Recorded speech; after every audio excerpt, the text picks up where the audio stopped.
झारखंड के प्रदेश अध्यक्ष राजेश ठाकुर ने आज माना है कि कांग्रेस पार्टी ने पूर्व में जो गलतियां की है उस गलतियों को सुधारने का अब समय आ गया है। जरा सुनिए रांची के एक सभागार में राजेश ठाकुर ने क्या कहा है। राहुल गांधी जी ने स्पष्ट शब्दों में कहा है और हमारे यहाँ ये पॉलिसी है कि 50% कम से कम ST, SC, OBC का नेतृत्व आगे आना चाहिए। हमारे यहाँ ये पॉलिसी है कि 50% कम से कम ST, SC, OBC का नेतृत्व आगे आना चाहिए। रांची के गेस्ट हाउस में यह बैठक आयोजित होती है जिसमें प्रदेश अध्यक्ष राजेश ठाकुर ये मानते हैं कि SC, ST, OBC और माइनॉरिटी को नेतृत्व में उभार लाने की जिम्मेदारी नहीं दिया जाना कांग्रेस पार्टी में बड़ी भूल है और इस भूल को अब सुधार करने की बेहद जरूरत भी है।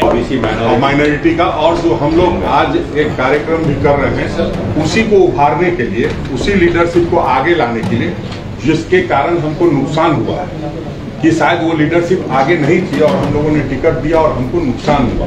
तो उस लीडरशिप को आगे ला करके जो मजबूत हो उसको अगर हम लोग समर्थन करेंगे या टिकट देंगे तो निश्चित रूप से उसका फायदा होगा। कहीं भी ये देखने में आता है कि अगर कोई वोट निगम भी हो गया तो जिसका हो गया बोलता ही बेकार इसका कुछ नहीं है। लेकिन इसी तरह मिला करके हम लोगों को करना है। सब लोगों से आग्रह होगा आइए साथ और हाथ। तो सुना ना आपने, ये झारखंड के प्रदेश अध्यक्ष हैं आदरणीय राजेश ठाकुर, जिन्होंने साफ तौर पे कहा है कि अपनी भूल को हम सुधार करेंगे। तो आपके भूल की सुधार की शुरुआत हम धनबाद लोकसभा से करने जा रहे हैं, क्योंकि आप बोकारो जिले के रहने वाले हैं, इसलिए डी फोकस चैनल आपका जरूर इसमें सहयोग करेगा।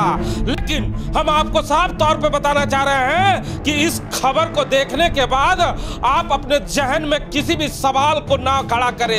हमारा कोई मकसद नहीं कि हम किसी विशेष जाति के लोगों पर चीटा टिप्पणियां करें। हम आपको बता दें कि आज धनबाद लोकसभा से हम अपनी शुरुआत करने जा रहे हैं और प्रदेश अध्यक्ष जी को एक आईना दिखाने जा रहे हैं। हमारे साथ राम नारायण शर्मा है। शर्मा जी, ये कितनी बड़ी खुशखबरी है कि झारखंड का प्रदेश प्रभारी प्रदेश अध्यक्ष खुद अपनी गलतियों को सुधारने के लिए आगे बढ़कर आया है। बिल्कुल, ये एक बेहद ही सही समय है आने वाले समय और झारखंड को आगे ले जाने के लिए, क्योंकि जब आप नेतृत्व करने की क्षमता सभी को साथ लेकर चलेंगे, सभी को जिम्मेदारी देंगे, तभी झारखंड आगे बढ़ सकता है और उसी के साथ कांग्रेस पार्टी भी झारखंड में और आगे बढ़ सकती है। और मुझे लगता है कि प्रदेश अध्यक्ष ने इसकी घोषणा कर, आह्वान कर, एक तरह से यह बताने का प्रयास भी कर दिया है कि हमारे जो उनके राष्ट्रीय पूर्व अध्यक्ष है राहुल गांधी जी, उन्होंने जो सोच को अपनाया है कि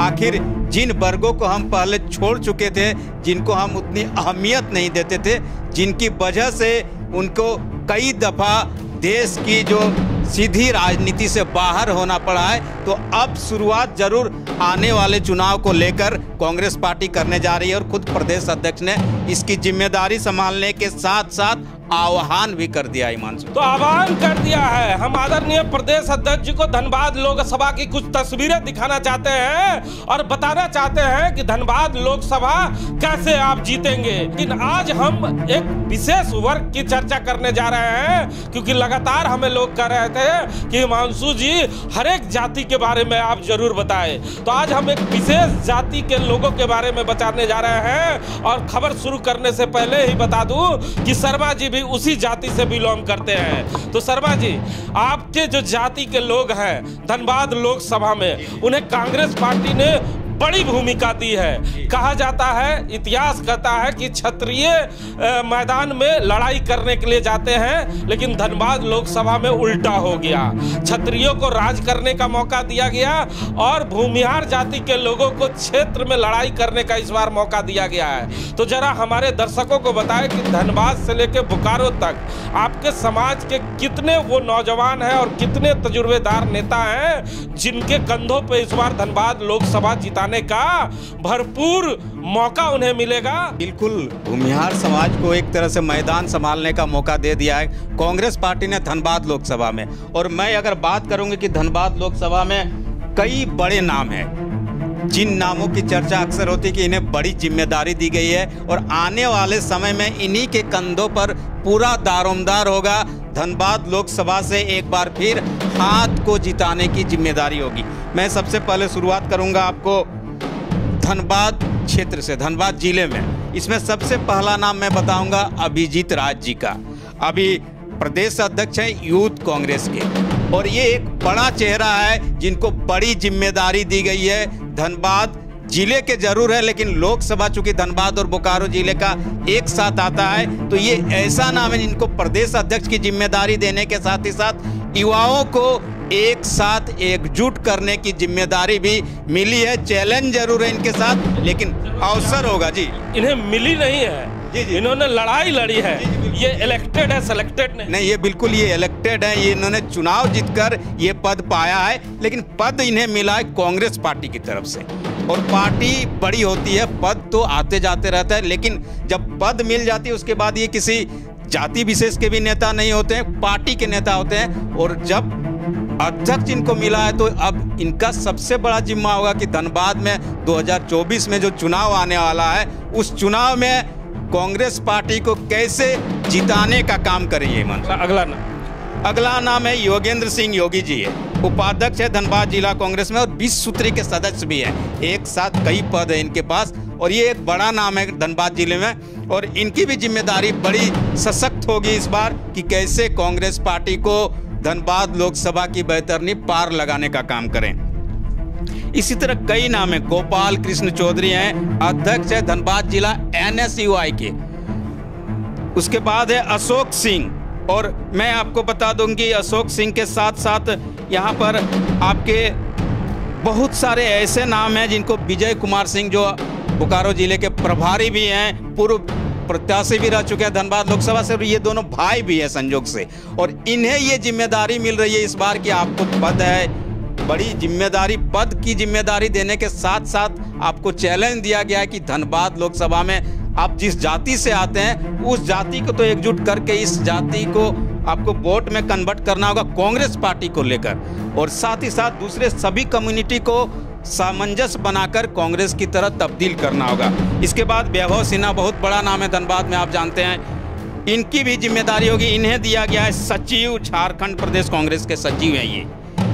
इन्हें भी चूंकि भूमिहार समाज से आते हैं, और कहा जाता है कि इस समाज के एक बड़ा, हमें लगता है कि 8 से 10 ऐसे पद हैं हिमांशु जी, जिसमें कुमार गौरव उर्फ सोनू सिंह जी हैं, जिनको धनबाद जिला यूथ कांग्रेस के अध्यक्ष भी हैं ये संयोग से। इनको भी बड़ी जिम्मेदारी दी गई है। और तो इन सभी नामों को इस बार, चूंकि एक और नाम है अजय कुमार सिंदरी के नगर अध्यक्ष भी हैं, इन सभी को धनबाद जिले में कांग्रेस पार्टी को दोबारा स्थापित करने की जिम्मेदारी मिलने जा रही है। चूंकि मिल चुकी पद मिला है, तो अब इनको वोट में कन्वर्ट करना है। तो भूमिहार समाज को मैदान में उतार दिया गया है। अब इस मैदान को विजय में तब्दील करने की भी जिम्मेदारी इन्हीं की होगी हिमांशु जी। तो सुना ना आपने, ये धनबाद के वो बड़े नाम हैं जो भूमिहार समाज से आते हैं। इस वर्ग पे इस बार धनबाद लोकसभा में पार्टी ने खूब विश्वास जताया है। ऐसा ही नहीं कि धनबाद लोकसभा में केवल धनबाद जिले में ही इस समाज का वर्चस्व है, बोकारो जिले में पहुंचने के साथ ये सूची और बड़ी हो जाती है। जरा शर्मा जी से जानते हैं। शर्मा जी, बोकारो में वो कौन बड़े नाम है, जरा हमारे दर्शकों को बताएं, जिन पर इस बार जिम्मेवारियां होंगी धनबाद लोकसभा जिताने की। बोकारो जिला के लिए तो सबसे बड़ा चैलेंज खुद प्रदेश अध्यक्ष जी का, राजेश ठाकुर जी का ही होगा, क्योंकि उनका गृह जिला है। और उन्हें इसीलिए बार बार उनके मुंह से आपको लगता भी होगा कि धनबाद बोकारो हमेशा बोलते भी रहते हैं। तो सबसे बड़ी जिम्मेदारी तो खुद भूमिहार समाज से होने के नाते राजेश ठाकुर को ही मिलने जा रही कि धनबाद और बोकारो की जो सीट आप लंबे समय से खोते आ रहे हैं, उसको कैसे जीत में तब्दील करें हिमांशु जी।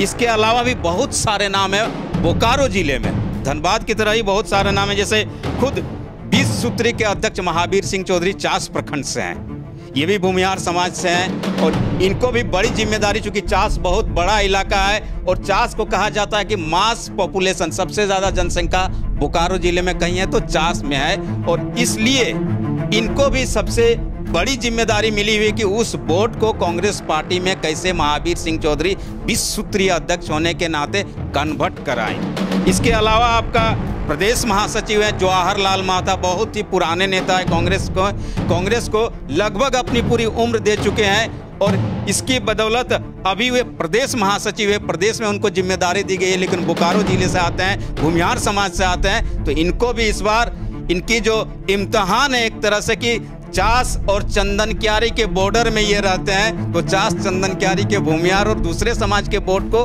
कैसे कांग्रेस में तब्दील करे, जवाहर लाल महता के लिए बड़ी चुनौती है। इसके अलावा भरत राउत जी हैं, जवाहर लाल महता जी के गांव से ही आते हैं और कहा जाता है कि सेवा दल के पहले बोकारो जिला अध्यक्ष रह चुके हैं, और इन्हें भी ये जिम्मेदारी समझनी होगी कि आपको पद मिला हुआ है, पद में रहने के बावजूद पद की महत्ता के साथ साथ पार्टी को उस पद से कितना लाभ मिल सकता है, इसको भी निभाना है। देव शर्मा, आप अक्सर पूरे बोकारो जिले में इनका नाम सुनते होंगे, प्रदेश महासचिव हैं यूथ कांग्रेस के।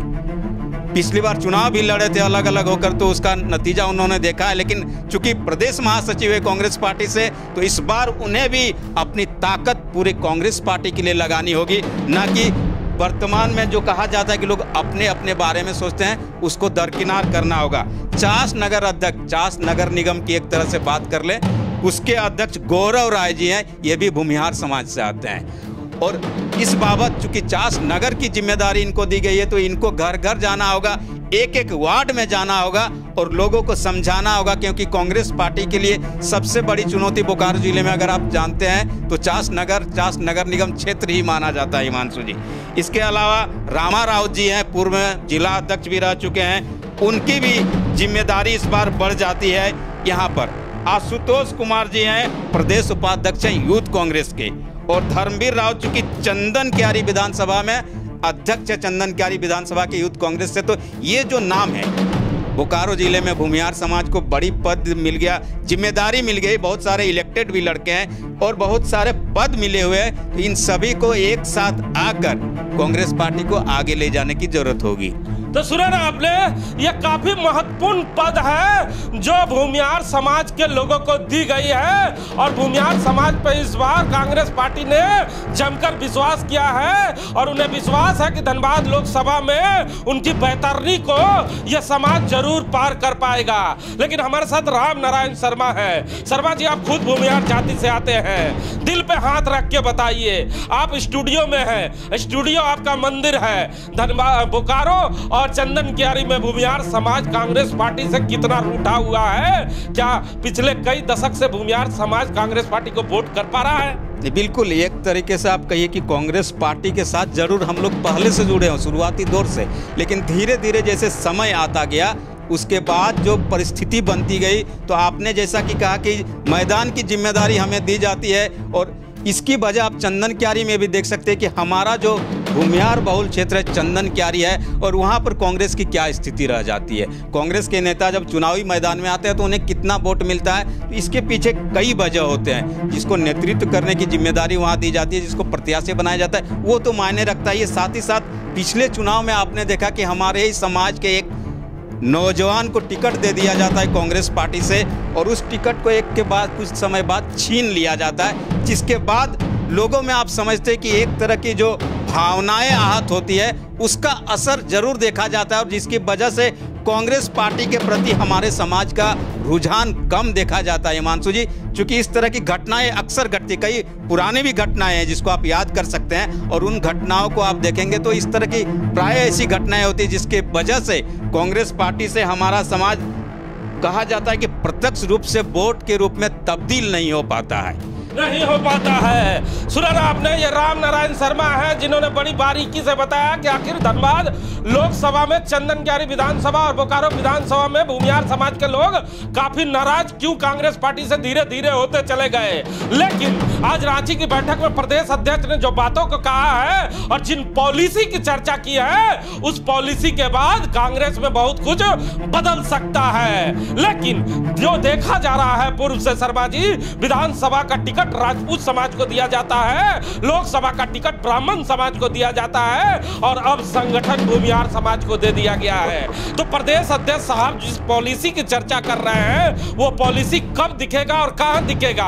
क्योंकि तमाम महत्वपूर्ण पद तो पहले से ही बढ़ गए हैं। नहीं, मुझे लगता है आने वाले समय में बदलाव भी हो सकता है हिमांशु जी, परिवर्तन भी हो सकता है। ये आपको याद रखने की, क्योंकि राष्ट्रीय पार्टी है तो कभी भी कोई बड़ा निर्णय ले सकती है, और धनबाद लोकसभा के साथ साथ मुझे लगता है पूरे प्रदेश के लिए कल और अभी की जो बैठक है प्रदेश अध्यक्ष की, ये एक तरह से इंडिकेशन है कि आप लोग तैयार हो जाइए, आने वाले समय में बड़ा फेरबदल भी हो सकता है, क्योंकि इनका नाम राजेश ठाकुर है और ये प्रदेश अध्यक्ष है और इनका इतिहास रहा है कि ये झारखंड को हमेशा चौंकाते हैं। तो धनबाद लोकसभा में परिवर्तन की गूंज बच सकती है और चौंकाने वाले परिणाम भी आ सकते हैं। आने वाला समय का इंतजार करें। राजेश ठाकुर ने जो रांची में बातें कही है, उन बातों में कितनी सच्चाई है, ये लोकसभा चुनाव आने से पहले आपको नजर आने लगेगा। कैमरामैन भोला के साथ जीपी मानसूर।